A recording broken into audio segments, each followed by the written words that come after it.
Mallory, thank you so much for joining the podcast. Oh, thanks for having me. How's AFP been so far? It's been awesome. It's been so fun to see people in person and just the energy in the room. It's clear everyone's really grateful to be back together. Yeah. This isn't your first in-person conference, is it? Other than AFP Lead, it's my second. Oh, okay. Yeah, Okay. So pretty freshy. Yeah. We were talking earlier, it feels kind of like post-2020 almost. Or sorry, pre-2020, where a lot of people feel a lot more comfortable to be around humans again. So it's really a nice feeling. Yeah. Nice feeling. We're going to talk about fundraising. If you could tell your younger self something that you know now as a more mature fundraiser, or something you could do differently as you were just getting started, what would that be? We have a lot of fundraisers listening. And so what would you say? What advice would you give to them? Yeah, I think there's so many things because I was a fundraiser who hated fundraising for a very long time and felt super uncomfortable. I think the number one thing I would tell myself is that I'm not bothering people when I'm giving them invitations to be involved in our organization. I think we have this narrative that we're bothering our donors all the time and they'll give a gift and we don't want to bother them by letting them know about a volunteer opportunity. We don't want to bother them by inviting them to this other thing that they might be interested. And we sort of have this narrative that they've given when they didn't really want to, or somehow they were kind of tricked into it. But all the data shows that retention really increases when people have an opportunity to do something personal in addition to giving the gift, or having that sort of peak moment with an organization close to a gift is incredibly impactful, that our donors actually really want to hear from us, and we're giving them a tremendous sense of identity in themselves when we continue to make those offerings and those invitations. I think as a young fundraiser, I just really felt insecure about that. I was taking up space where the other person didn't necessarily want that relationship with me, and I would tell myself now that they really do, and they're really grateful for the opportunity to express themselves through giving. Yeah, I couldn't agree with that more. I think donors, from my experience as well, I think are much more excited to actually engage and get involved and be invited to things, to feel connected to the actual mission of the organization. It makes giving way easier. Right? Yeah. Of course they're going to give. That's understood. Yeah. But inviting them into the experience of what it's like to be at the organization and connected to the impact, I think that goes a long way. And I think a lot of times as fundraisers, we get inside our heads and we think that the donor just wants to write the check and kind of be passive, where in reality, most people want to actually be involved because it's satisfying, right, to be close to that. Yeah. So you work with a lot of nonprofits, and as we kind of get it's crazy, halfway through 2022, where is this year going? I know. Gee, that's crazy. But I think one of the, we've talked about this before, but one of the I think positive aspects of the pandemic was it forced nonprofits to really adopt and become more tech savvy and to really accelerate the way that they operate as organizations. How are you seeing in mid 2022? How are you seeing sort of those learnings? Are they sticking with nonprofits? Are nonprofits going back to their old ways? What are you seeing within your clients that would be interested in that? Yeah. It's interesting. I feel like at the beginning, I'd be curious what you guys saw in this area too. But I feel like at the beginning, right when COVID hit, we saw this paralysis for a bit, right? And then we saw this sort of differentiation, nonprofits taking action, finding quick tech solutions, pivoting fast, and other nonprofits that stayed paralyzed. And a lot of those nonprofits didn't sort of make it through.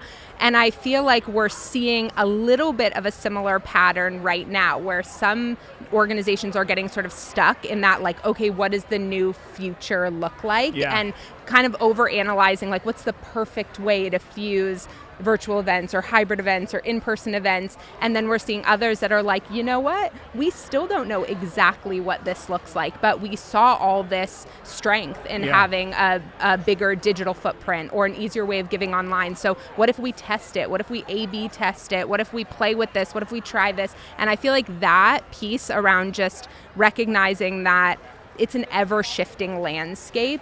Someone said this quote yesterday that I cannot remember perfectly, but it was something like, there's no back to before, right? Like the goal of any growth is not to go back to a way things were. Totally. And so I think it's about how do we think about everything that's changed, everything we've learned, everything we've done better, and now we just have opportunities to integrate that into being more in person. And so the folks who work with me are definitely sticking to their tech tools and continuing to integrate those, and then just seeing new opportunities everywhere. That's good. That's good to hear.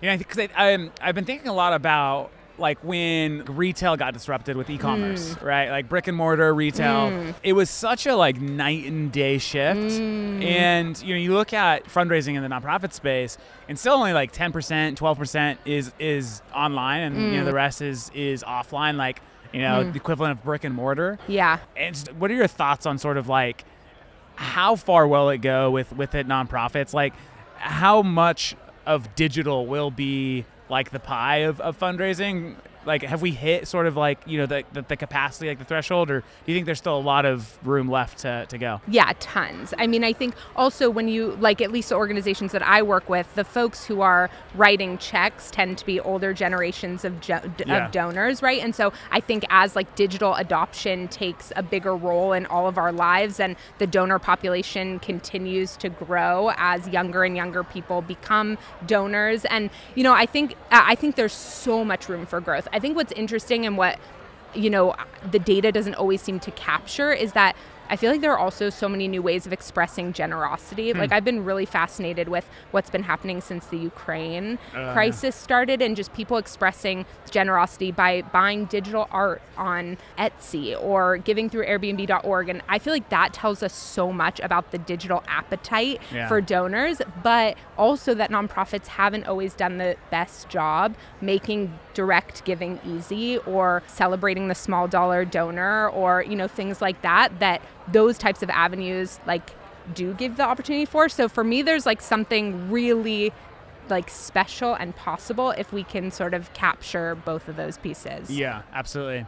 Within your clients, are you seeing any trends that like I didn't realize this was happening, or like anything that's interesting from the cohort of customer or nonprofits that you work with, where you're like, I want to like double click on that's an interesting sort of trend, or anything? And it's kind of like maybe a hard question to answer on the spot, but I mean, I feel like I'm just continually inspired by the way folks are building partnerships. Like I think that the growth that my folks have seen, particularly with like corporate partnerships, I think even over the last 2 years has been tremendous, and just people getting really creative and thinking about giving like integrated into so many other elements of what they do, whether it is like online shopping. Like for me, I'm like, okay, you're right about that revolution in like e-commerce, right? So that I think has massive implications for us too, because I think people are much more likely to add $1 at checkout than to click the little box on the credit card swipe thing, right? So what does that mean? So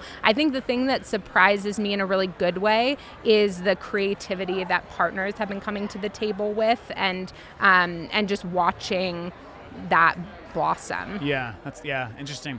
One of the things that like I've been seeing is actually like more competition between nonprofit and for-profit, like social good, with a social good mission, or CSR component, and seeing not just the competition between like the nonprofit and the corporation, but actually like the consumer or the donor. Is that a good thing? Is that a bad thing? Like, what are your thoughts around sort of that? Ooh, okay, well, I love that you brought it up. I think it has the potential to really shake up the sector in a positive way if we listen to its teachings, right? Like, I think I was just talking to someone who graduated college, like, I don't know, 12 years after me. And sort of she was talking about, deciding where she wanted to go with her career in a way that she can make a positive impact in the world. And I was sort of saying, when I graduated college, I felt like it was like, if you want to do good, like you go into nonprofit. And that is just not true anymore, right? There's so many ways to make a positive impact. I think it means that there's more competition in the job market.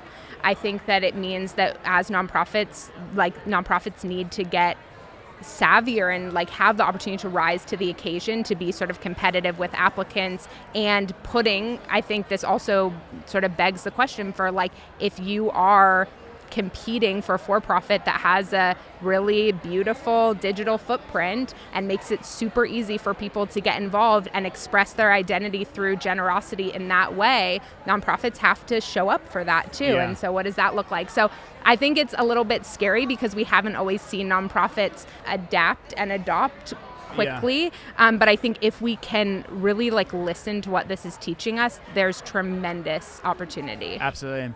I'd like to see nonprofits kind of take the posture of, for example, it's the second time Elon Musk has come up today, but we'll go with it.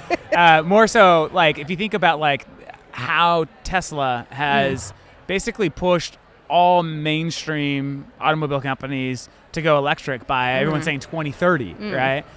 And you look at how did a company disrupt an entire industry so fast? I mean, it's been a decade, maybe a decade.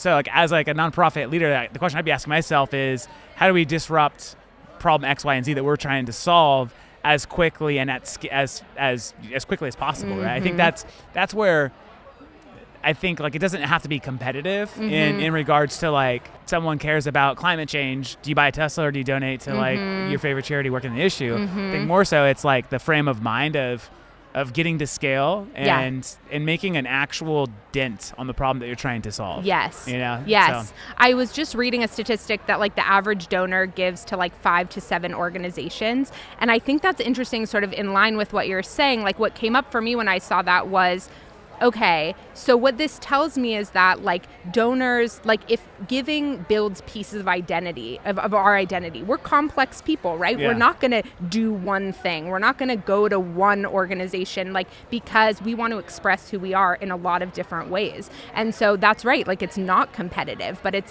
how can organizations make it really clear that being a part of their work is that people want to say people like me do things this, that Seth Godin quote, Yeah. And so that's just about our creativity and connection. And I think not one of the things I think nonprofits fall into a lot is trying to be everything for everyone. And when we've seen these revolutionary brands disrupting spaces, that's not what they've tried to do. They've been really clear about who they're for, and they've trusted that people are going to start to person. I want to be that person, and I'd like to see more of that in our sector. Interesting, yeah. And I think that pushes nonprofits to have to get more personal, personalize their message, their branding, who they are as an organization, right? I think that's a great point. And I think that's such an important aspect of being a nonprofit in the 21st century, is to be able to relate with your donors in that way.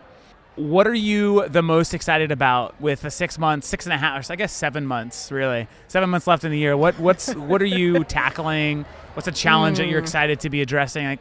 What's something that you're really hoping to just nail in 2022? Yeah. Well, one of the things I'm thinking a lot about for nonprofits is I interviewed this woman on the podcast who's a motivational scientist. Okay. And she talks about this idea in motivational science of the middle problem. So how we get really motivated at the beginning of any challenge, and then we're very motivated at the end, but motivation wanes significantly in the middle. Huh. And she has some strategies for, how to do that kind of on an individual level, right? When we're trying to start a habit or something like that. But I've been thinking a lot about how I feel the middle problem is stewardship.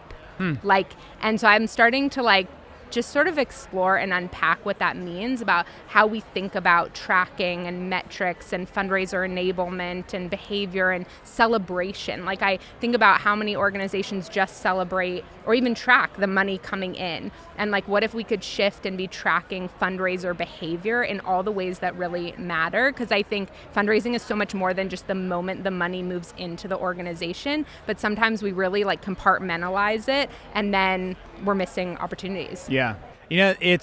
This might be a little bit controversial, but maybe not. This is actually why I have such a big problem with move management, because you're taking a human being from one point to transaction, right? Ideally, very simplified version, that's what moves management is you're trying to get a transaction out of somebody. And if you think about, that's just that's not how you build a relationship, right? It's not how you steward an individual. So it's really interesting. I've been thinking, that's been on my mind of because it comes up and specifically with product, right? It's when fundraisers, when you're going to build a moves management component, And in my head, I'm like, I never want to build it because I actually hate the practice. I think it's not the best way to actually steward a donor. It's a way to track like where someone's maybe at in like the life cycle of giving, but it's not the way you actually steward a donor and build that relationship. I could not agree more. And I think it's a very like two-dimensional look at everything, right? It's like we just don't know how else to track fundraiser behavior. It's like our best, but it's totally mediocre standard of like evaluating how we're doing these things because we don't have another way to say where we're at, and we're not comfortable saying we don't know where we're at. But the reality is, even in a moves management system, we don't know where we're at. Yeah. And so I just wish we were a little bit more honest about that and like let the nuance live there and say like these are human beings and these are human relationships, and how do we celebrate the actions for fundraisers that we know to be the most impactful, be successfully bringing in money in the future, but also that really like honors the relationship in the meantime. Yeah, absolutely. All right, so we're gonna ask some rapid fire questions. Okay. There's no wrong or right answer. Okay, Great. So this is just whatever you want. Favorite movie or series? Ooh, The Usual Suspects is my favorite movie of all time. Oh, okay, I like that. Tacos or cheeseburgers? Oh, tacos because I'm vegetarian. Oh, interesting. I didn't know that. Okay. How long have you been vegetarian for? Since I was 11. Since you were 11? Yeah, I eat fish now. I started eating fish okay. a few years ago, but I stopped eating all meat when I was 11, and then just a few years ago. Was like when you had when you had fish for the first time, was it like a weird, like, was the texture weird, or was it like what you remembered? Yeah, it still is a little, like I can't eat anything with like a head on it. That's so good. It has to be well disguised fish. Oh, I love it. All right, beach or mountains? Ooh, mountains. But I love them both. If you had to live somewhere for the rest of your life, mountains. Mountains, Interesting. I think. Okay. Yeah. So you like the cold? No, can it be like lukewarm mountains? Sure. These are your questions. My fantasy, yeah. right? Okay. Digital reading or an actual book? Ooh, actual book. Actual book. Yeah. Football or football? Football. Moana or Encanto? Encanto, and I've literally watched it 74 times in the past 3 weeks. Do you cry every time you watch it? It's so wet. The last so good. song, oh my God, I just know. can't do it. My kids, they love it. It's a good one. My daughter Emmy goes, "This is the part where mommy cries." That's cute. Well, Mallory, thank you so much for joining us again on the podcast. Thanks for having me. This was so fun. Absolutely. Thank you.